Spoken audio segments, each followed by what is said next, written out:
G'day guys, just wanted to give you a quick review on something that I've just recently put on the boat, some Zipwakes. So they're like trim tabs, but they call them interceptors. So in the video that I did last week on the boat, I'll probably keep calling them the wrong thing, keep calling them trim tabs. Long story short, they're bloody good. I just wanted to give you a bit of a rundown on why I think that. Righto, so there's two types of trim tabs when you're getting a boat. You can have the type which is the normal trim tabs that you would have probably seen, which is two flaps and they go down, they lift up that side of the boat. The other type is the interceptor type. So I've got Zipwakes 300S, and this type is a little bit different. It's got a sheet here that just vertically extends down into the water, and that intercepts the water, creates the drag, which props up that side of the boat.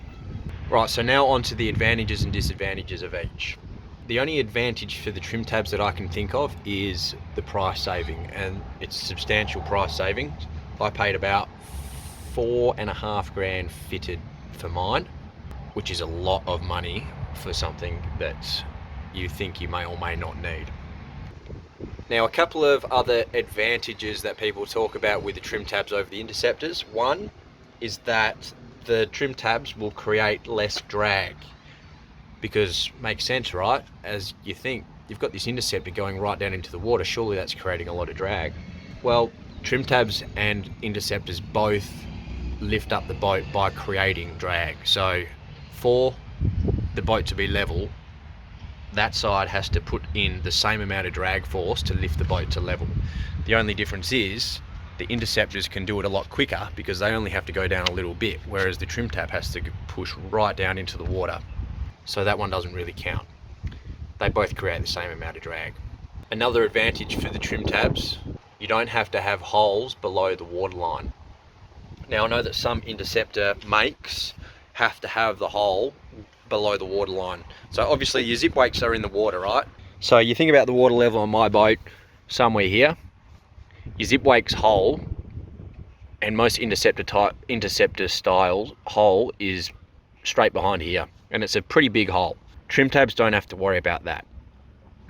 Now, I have heard of someone sinking their boat because the hole behind here was not sealed properly and water went into the hull, they left the boat overnight and the boat sank. Zipwakes do have a way around this.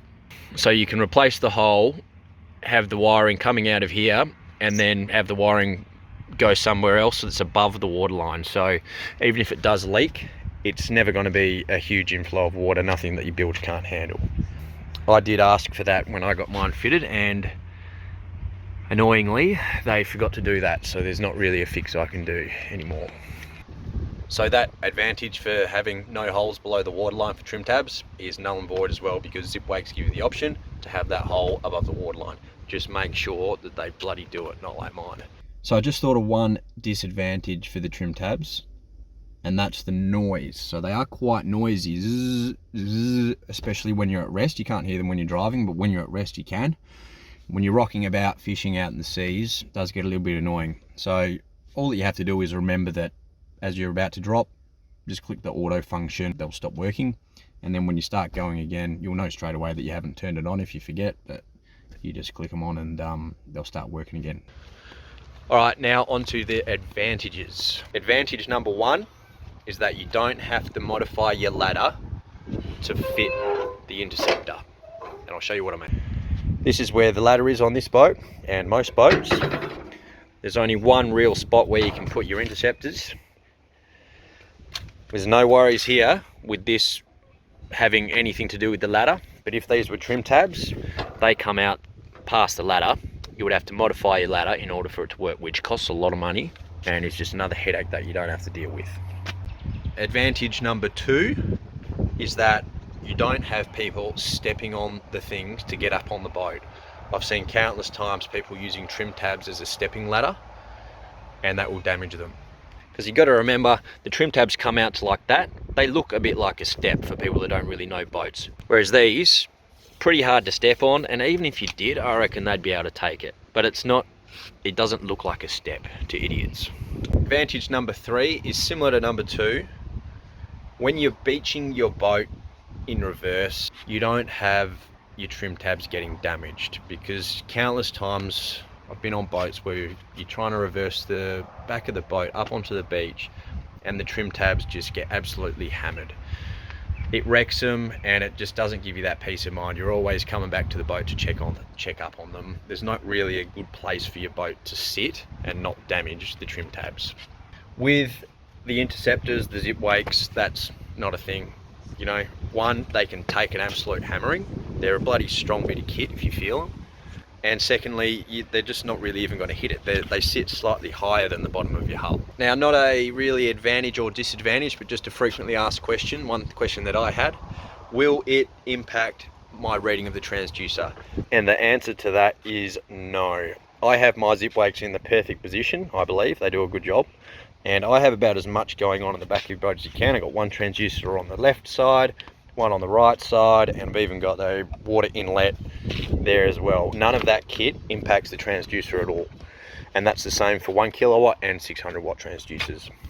Advantage, I think we're up to 4, is, now this might be the same for all of them, but they're an easy bit of kit to set up. So this is not the first time I've turned mine on, and I'm pretty sure when you first do it, it prompts you to input the data, but you can adjust it again. If you just click onto menu, and we just want to go to auto setup. This is all that I did as soon as I got on, and it's all that I did. Blah, blah, blah, skipped all of that. All I did was went into enter boat data. Enter. I just typed in the boat length. So, you know, press select with this dot over here. Change the length. You can just use the scrolly thing there. It goes in half-meter increments. Mine's a 6.1, so I put in 6 meters. Boat beam, mine's 2.49. So I've just realized that's actually wrong. Change that to, oh no, that goes up in 200 mil increments. So 2.4 is closest. Boat weight, that's actually a bit heavier now. I think mine's about 2.2. So there you go. That is all that I did. Recalculate auto pitch curve, sure. So what this is saying is, as you take off, you're going to be almost at full extension. Then as you go a touch faster, oh yes, that's the knots there. So 0 knots is not really in the water. 1 knot, it's not really in. 2 knots, 75% extension. And then at 3 knots, they're all the way in until you get to 12 knots, and then it starts backing off quickly. When you're at 20 knots, it does next to nothing, because you're well and truly on the plane there, and it's just minor adjustments to keep you on that level plane. But you don't need to know any of that. All I did was input that boat data, and I just got going, and it worked perfectly. Once you're going, the only thing that you need to really know is if it says auto pitch and auto roll here, then it's going to do everything automatically for you. And to change it off auto, if you want to do it manually, you just hold this for a second and it deletes that auto bit, and now it's all in manual. So if you wanted that to be all the way extended when you had them on auto, there you go. Look, I've just scrolled them all the way. Now they're both 100% extended on each side. Bring them both in, scroll that thing in, left and right, same thing. This is just what pitch your boat is actually at. So we're 1 degree off center and about 1 degree rolling. Next advantage with the Zipwakes is how much faster they can react. As people move about, as you change bearing, it will just keep you level rather than waiting until you're not level and then correcting. When this is most important is when you're in those really wishy-washy conditions. If you're close to a deep water headland or something, you've got a lot of rebounding waves. The trim tabs, you'll still be moving about. Every time your auto function tries to put one of them down, the boat would have already gone to the other side, and it actually just makes it worse. Whereas the trim tabs, because they have to go a shorter distance and they're pretty quick at getting down there, when your boat rocks, it will actually be enough time for you to correct yourself rather than making the matter worse. Another thing that's improved by your boat staying more level, because they react quicker with the Zipwakes, is that your sounder will read a lot better in choppy or less than ideal conditions, which in WA is pretty much every day.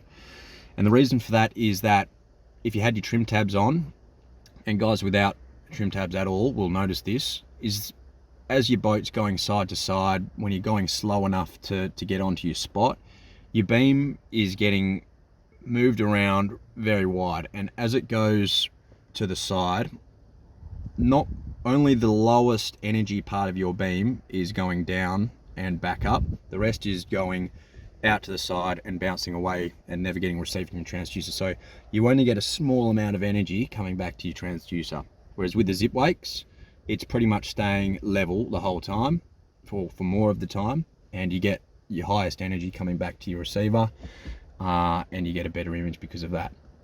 Righto, next advantage, which is the second biggest advantage of the day, is that the auto function works a lot better than what I hear about every other make of trim tabs. I can't really comment on the other types, but I have been on boats where they have the auto function and it is just useless. For the extra amount that you have to pay for this auto function, it does a terrible job of keeping the boat level.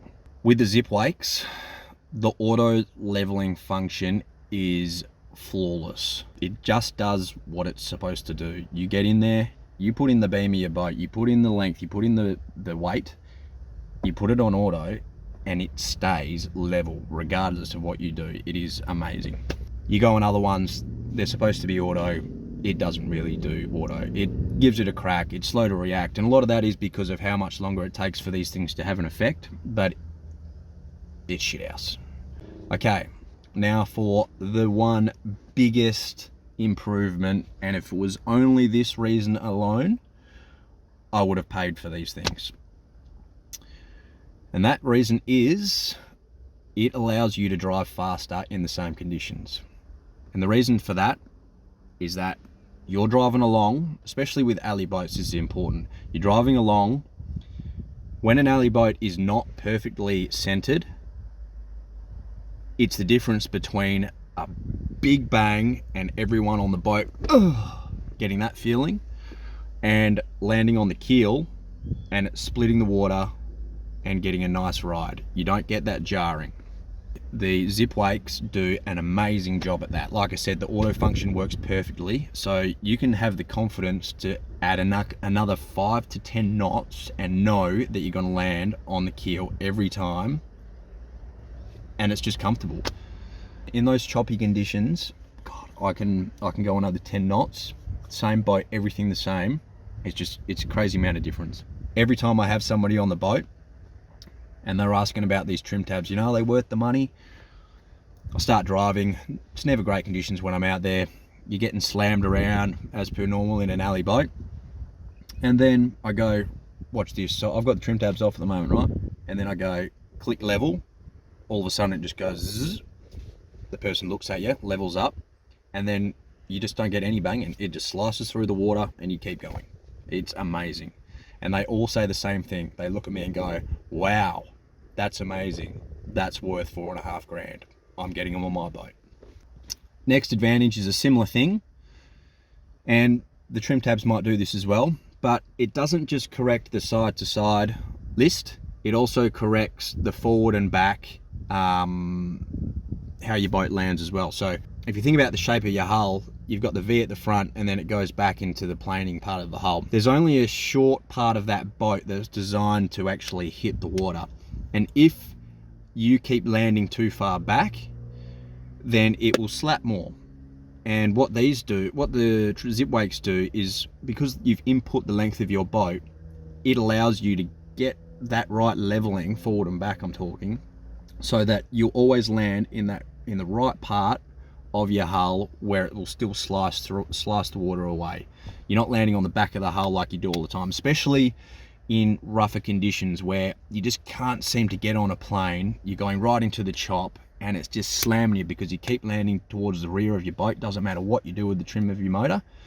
These, because they can really dig in and your motor can still do some of the work, but your Zipwakes will get right in there as well, and it will allow you to, in rough seas, land on that good part of your boat, split the seas. It'll be a lot comfier ride in rougher conditions. Next advantage is that they can get you on the plane quicker and at a lower speed. So you're not plowing for a long time. Without the trim tabs on, nose comes right up, stays up for a while, finally gets down. With the Zipwakes, it doesn't only not get up that high, the nose, it becomes level at a much lower speed. So great for rough conditions.